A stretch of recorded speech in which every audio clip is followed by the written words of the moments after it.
여러분, 일론 머스크가 본 3년 뒤 한국은 어떤 모습일까요? 전 세계에서 가장 먼저 사라질 나라라고 말했던 그가 왜 한국에 7조 원이라는 거금을 갖다 바치고 있을까요? 오늘 영상은 인구 절벽을 겪고 있는 한국이 AI 로봇 시대에 어떻게 살아남을지에 대한 행동 요령에 대해 설명해 드리겠습니다. 2025년 12월 경기도 화성시 한 공장. 새벽 4시 조립 라인에 사람은 없습니다. 대신 높이 1m 70cm의 휴머노이드 로봇 23대가 움직입니다. 용접, 검수, 포장까지. 8시간 교대 근무도 휴게 시간도 없습니다. 전력만 공급되면 24시간 작동합니다. 이 공장의 인건비는 작년 대비 87% 감소했습니다. 그런데 이상한 점이 있습니다. 해고된 노동자들은 분노하지 않았습니다. 오히려 그들은 지금 이 로봇을 만드는 회사의 주주가 되어 배당금을 받고 있습니다. 일하지 않아도 돈을 받는다고요? 네, 맞습니다.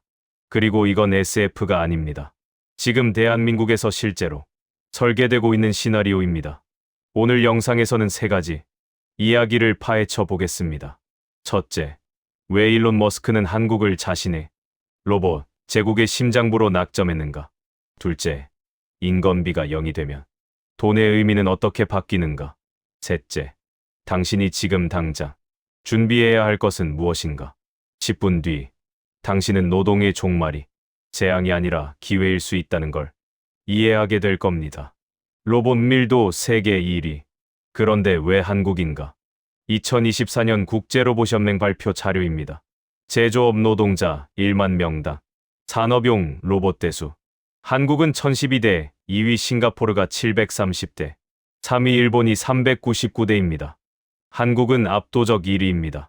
그런데 이건 단순히 공장 자동화를 열심히 했다는 이야기가 아닙니다. 한국은 선택의 여지가 없었습니다.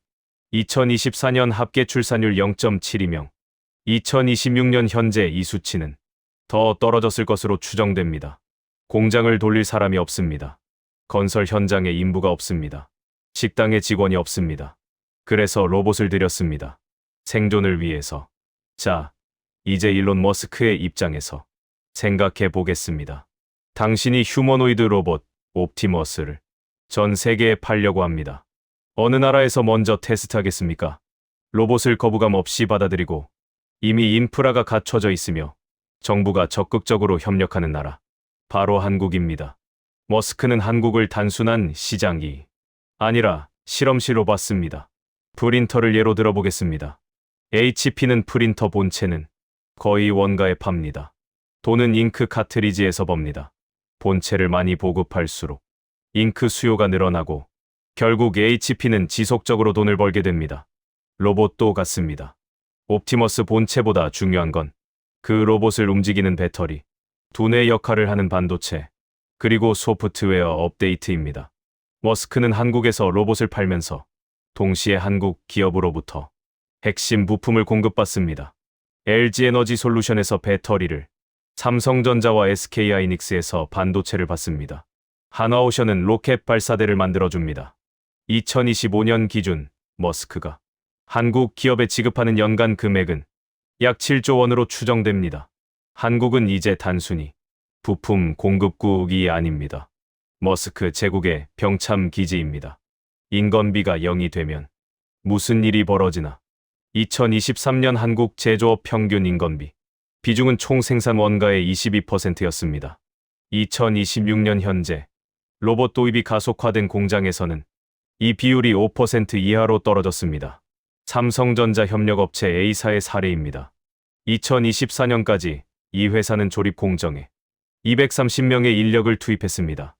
2025년 휴머노이드 로봇 50대를 도입한 후 인력은 80명으로 줄었습니다. 생산량은 오히려 34% 증가했습니다. 더 중요한 건 원가 구조의 변화입니다. 인건비는 매달 고정적으로 나갑니다. 급여, 4대 보험, 퇴직금, 복리후생비. 이 모든 게 사라집니다. 로봇은 초기 구매 비용과 전기료, 그리고 유지보수비만 듭니다. 테슬라가 공개한 자료에 따르면 옵티머스 1대의 연간 운영 비용은 약 300만 원입니다. 사람 한 명을 고용하는 비용의 10분의 1입니다. 그럼 이 차이는 어디로 갑니까? 기업 이익으로 남습니다. 그리고 그 이익의 일부는 주주에게 배당됩니다. 2025년 12월 산업통상자원부와 기획재정부가 합동으로 발표한 로봇 전환 국가 로드맵에는 이런 문구가 있습니다.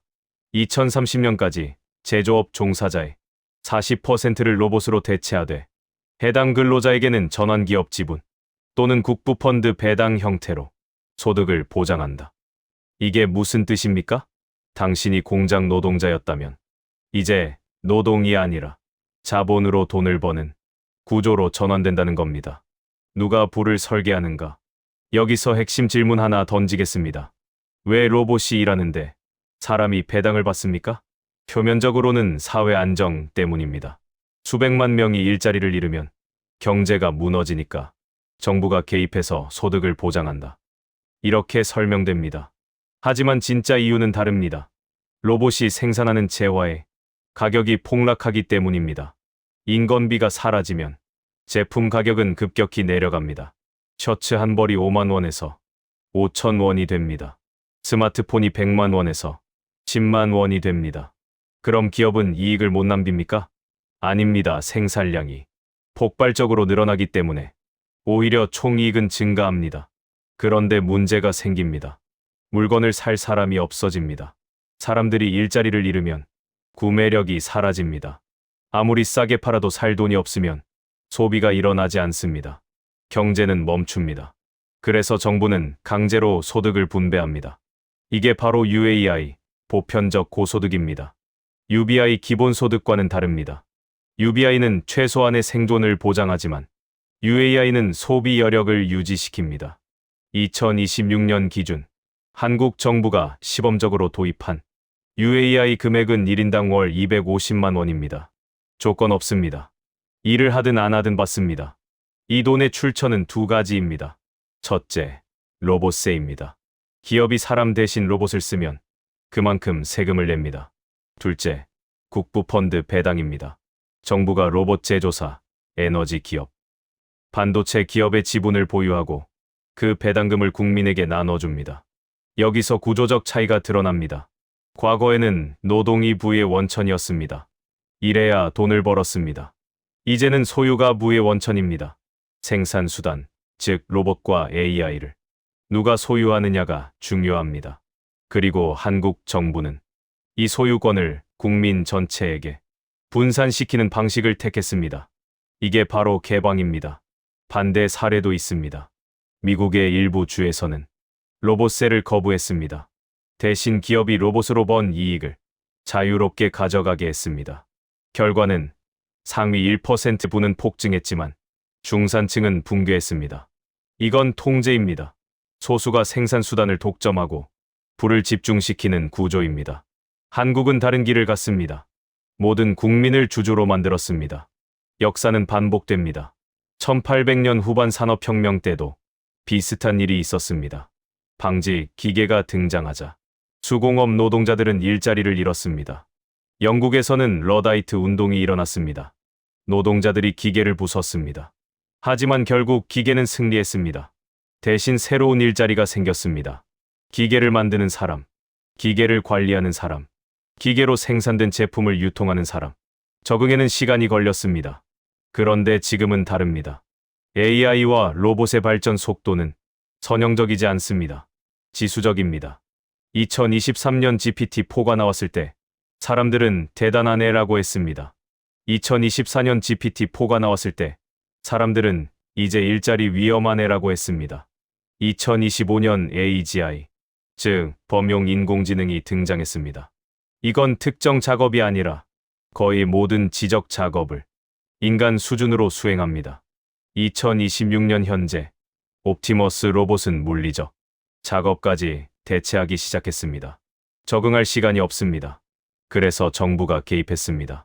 시장에 맡기면 혼란만 커지니까 국가가 직접 전환 경로를 설계한 겁니다. 한국뿐만 아닙니다. 2025년 싱가포르 정부는 로봇 배당 기금을 조성했습니다. 일본은 실버 로봇 케어 시스템을 전국적으로 확대했습니다. 독일은 산업 5.0 전환 프로그램을 통해 제조업 노동자를 AI 관리자로 재교육하고 있습니다. 공통점이 있습니다. 모두 노동의 종말을 받아들이고 그 이후를 설계하고 있다는 점입니다. 변수는 세 가지입니다. 첫째, 기술입니다. AGI가 얼마나 빨리 고도화되느냐. 둘째, 정책입니다. 정부가 UAI를 지속 가능하게 운영할 수 있느냐. 셋째, 시장입니다. 소비가 유지되면서도 생산성이 계속 올라갈 수 있느냐. 2026년 현재 이 세 가지는 모두 긍정적으로 움직이고 있습니다. 하지만 확정은 아닙니다. 당신은 어디에 설 것인가? 마지막으로 질문 하나 드리겠습니다. 당신은 지금 무엇을 소유하고 있습니까? 노동력입니까? 기술입니까? 자본입니까? 노동력만 가진 사람은 위험합니다. 로봇이 더 싸고, 더 빠르고, 더 정확하니까요. 기술을 가진 사람은 조금 낫습니다. 하지만 AI가 코딩하고, 디자인하고, 전략까지 짜는 시대입니다. 기술도 언젠가 대체됩니다. 그럼 뭐가 남습니까? 자본입니다. 그리고 자본은 꼭 돈만을 의미하지 않습니다.